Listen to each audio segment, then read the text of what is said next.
I'm gonna go buy a little speaker, and the sound will get better for people in Clubhouse to listen to people in Twitter, because the people in Twitter are on my phone, and the people in Clubhouse are on my laptop.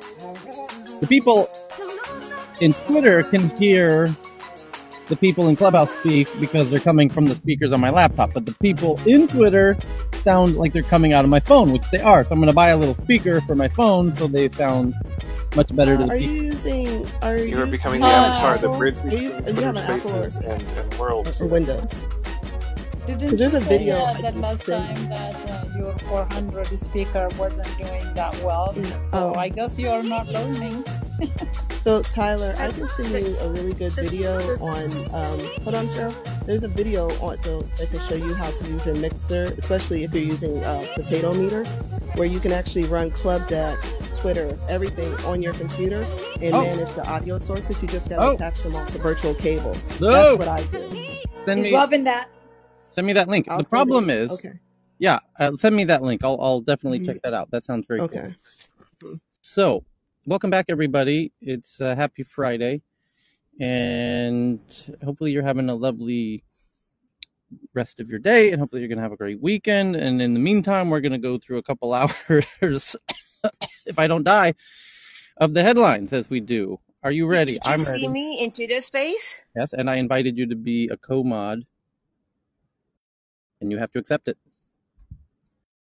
Tyler, everything you spoke of became true. The Twitter became the block, and all the craziness, and Dorsey's doing the craziness. As all was foreseen, as you told us all. Tyler's an oracle. As was foretold, yes. Tyler's become an oracle, Chris.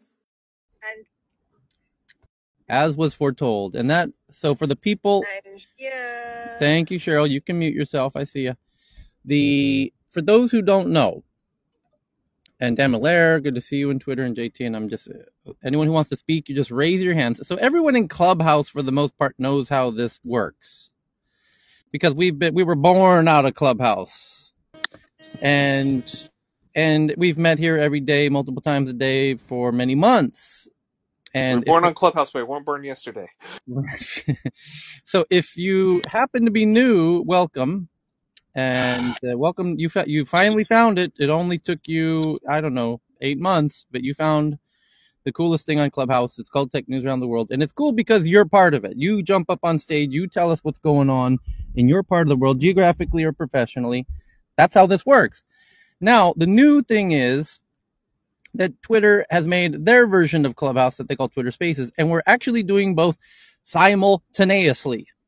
And I have Twitter Spaces open on my iPhone. I've got Clubhouse running through Club Deck on my laptop. I'm not using any cables. I'm just using the microphones and speakers built into my devices and making sure that those devices are next to each other so that you can all hear each other.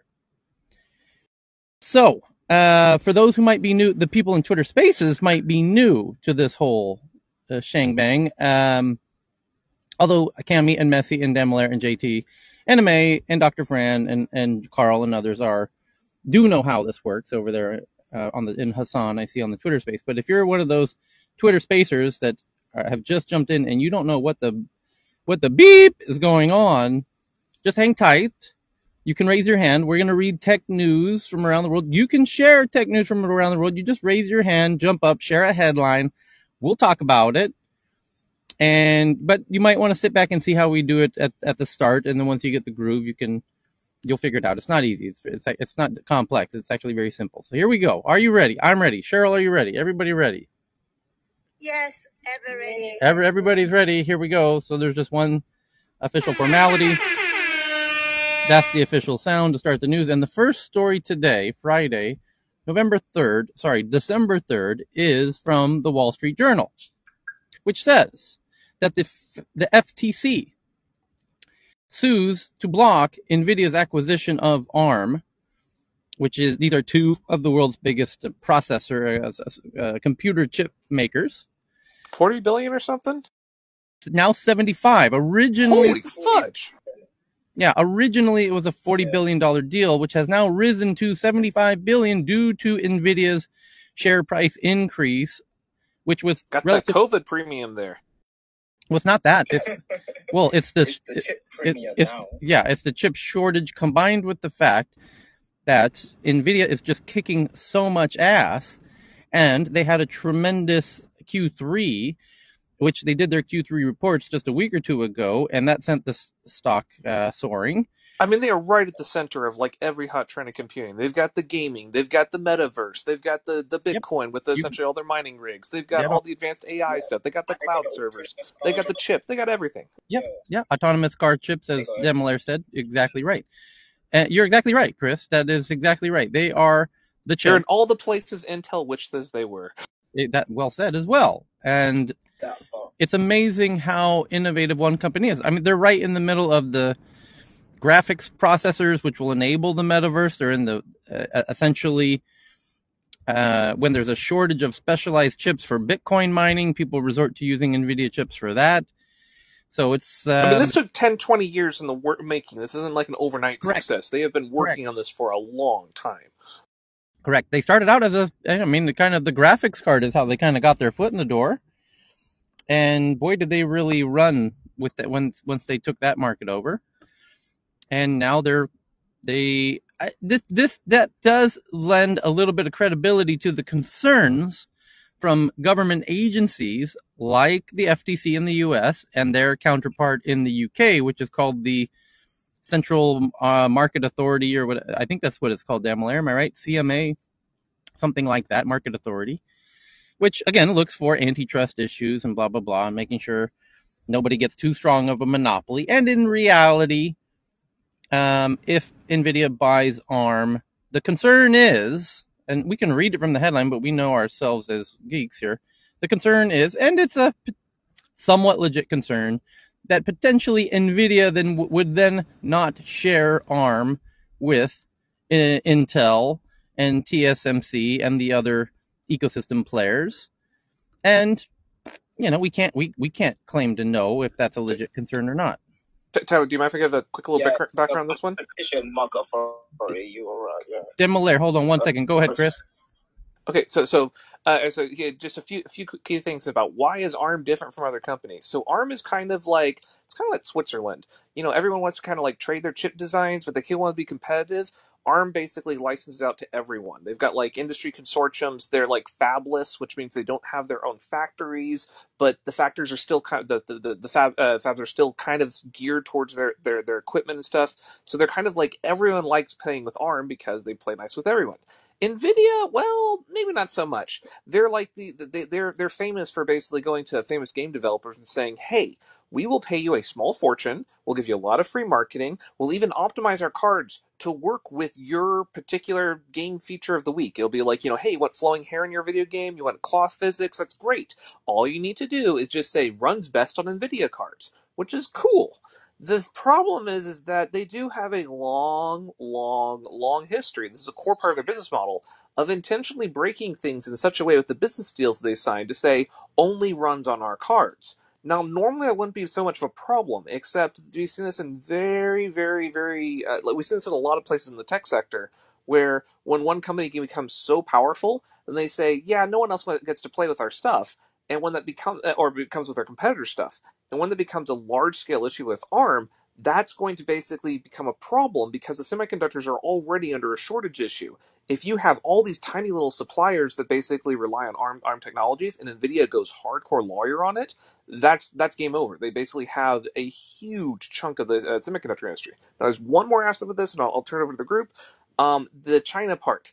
So ARM designs allow you to very rapidly spin up new types of computer chips. Now, the thing is that there is a geopolitical aspect to this that's really fascinating because it is against Five Eyes, against a lot of interest to let China spin up a new semiconductor industry. And the fastest way to do that is to take the open source designs or the license the designs from ARM and other groups. So it's actually kind of in their best interest to actually consolidate. But it also goes against some domestic politics. There's some weird aspects of the background on this, but it's fascinating to watch it play out. Whatever happens, someone's going to make a lot of money on this one. Demolaire, you were saying?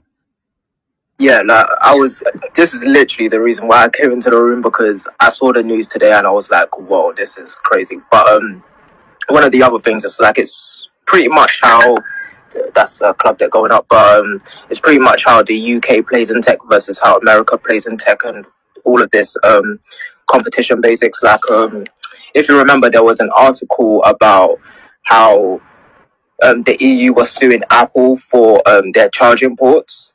I know that doesn't sound like kind of it doesn't sound Very related, similar. but at the same time, it's like, oh, we want everyone to play nice in Europe, in the UK, all of that, right?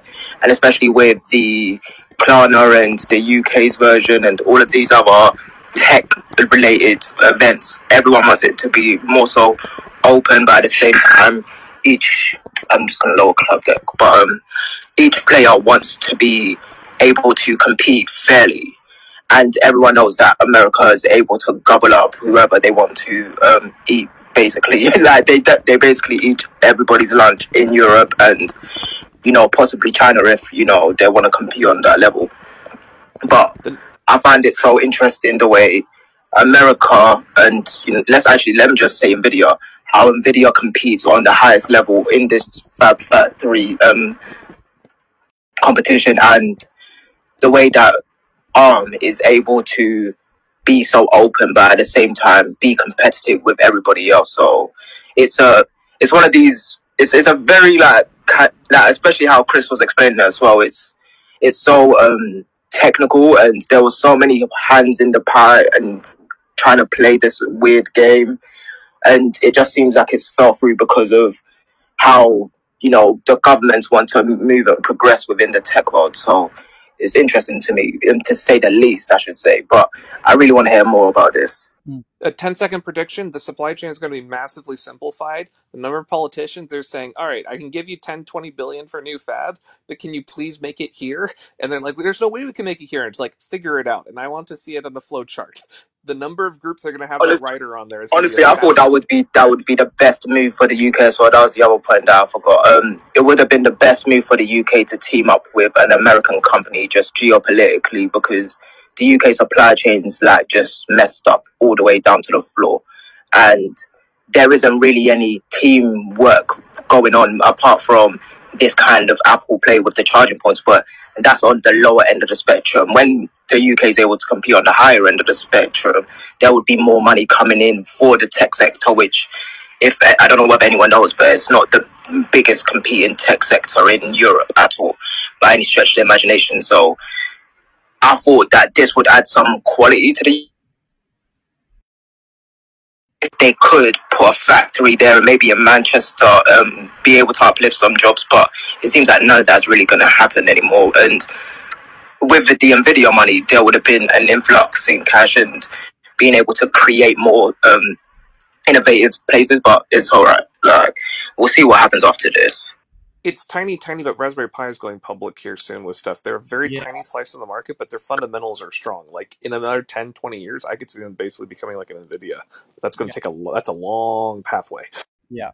Hey, Tyler, NVIDIA might actually be better off, quite frankly, temporarily with the FCC blocking this because, as you point out, the stock went up. I actually had to go back and look at the terms of the deal because it's some cash and there's some stock, but the stock is a fixed number of shares based on what the price was at the time. Okay. So, right. So, and there's $1 billion something breakup fee if the deal doesn't close until by September 2022. But $1 billion is nothing compared to the total consideration. So they'd be better off basically if they think their stock is going to, stay here or go higher. Just let the deal Wow. die. Right. And wait, you're gonna have to go deeper on that one, Eric. Why would it be good if the deal didn't go through? Like, I'm not very certain. Make the point again. No, because it would Brilliant. they could go back. They could go theoretically. I mean, there's other legal issues. For example, they probably are required to make best efforts to get the deal cleared. Otherwise, they can get sued. So I'm not suggesting they're going to do that. But if it's out of their control, if the FTC or the Europeans block it, okay, if the deal was originally struck at like $20 million worth of stock when the stock was at a lower price, and now it's going to be 40 million worth of stock or 60 million worth of stock, because apparently it's going to be 44 million shares. Whatever, I haven't even done the math, but I did look that up. That they calculated when they did the deal, They made the deal for 44 million shares, which based on the trailing 30-day price of NVIDIA stock at the time. So it's a fixed share deal. It's not like we're going to give you $21 million worth of stock, and when the deal closes, we'll figure out how many shares is 21 billion. Okay, they made the, from my understanding and reading of the deal, is they've already agreed it's going to be 44 million shares of stock, basically no matter where the stock is. Okay, so if the stock went up a lot, it's costing NVIDIA a lot more, value to do the deal than they thought it was going to close, because the stock is worth that much more. For Does $1 that make billion, sense? someone can make a call. Excuse me? Could NVIDIA live without ARM? Yeah. That is so interesting. NVIDIA is going to do fine without ARM anyways. This allows them to go from, 100%. I'm making up numbers, but don't think of the current present splits in the industry. Think of like the future splits with the growth trajectories. This allows them to consolidate both the GPU and the CPU.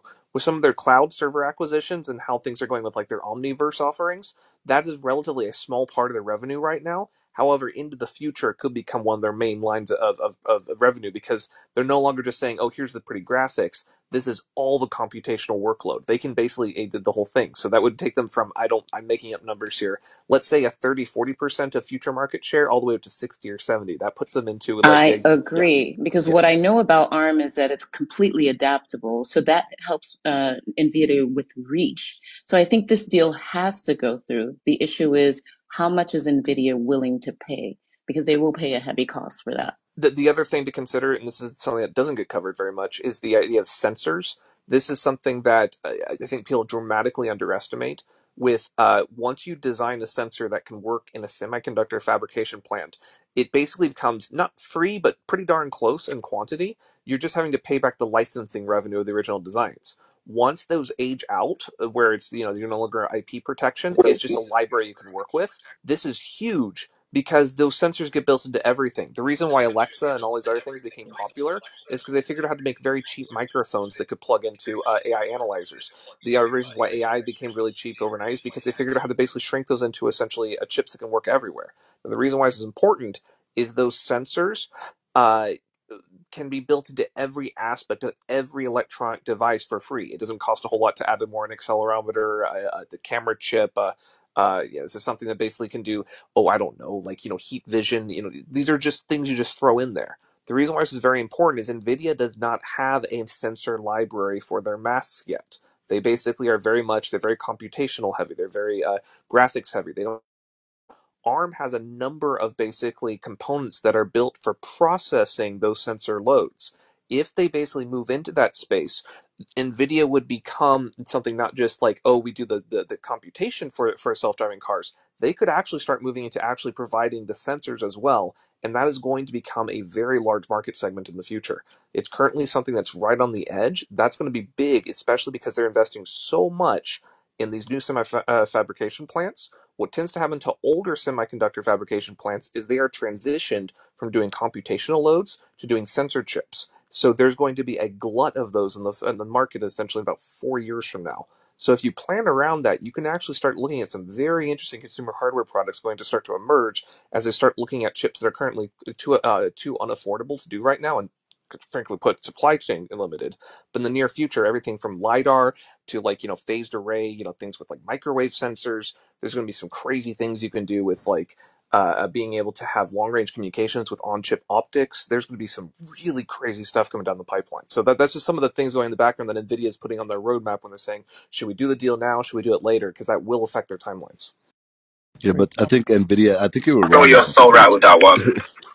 The numbers, hold on. The number 30, I think, 30 to future 60. I think I think the number is more like 3% up to 50%, right? Like they're going to be the API, the graphics API for all things hologram. That's unbelievably massive, man. I'll just stop there. Okay, so Damalair, you were saying. No, I'm done. I feel like Chris really mapped that one out beautifully. Yeah. So by the way, Chris, do you have your tip jar open? Because sure. No, he went in so much. Yeah. So Chris was talking Yeah, good jokes right Chris, there. you need to have your tip jar open, Chris, for the value you're sharing. Thank you. yeah. Hot stock chip. So It's worth remembering just quickly, Tyler, that like Mrs. Valness, I know we're focusing on the fact that we don't want another sort of monopoly in the industry.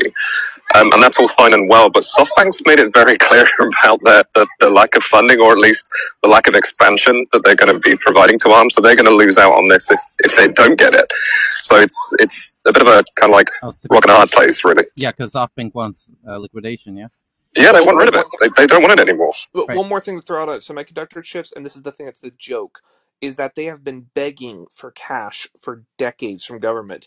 And the reason I say begging, it's basically been not in a, hey, can we basically have a free handout, although kind of been aspect. It's been more of a, we are falling behind in basic science, basic research, and there's only so much we can do because our margins are thin. 100%.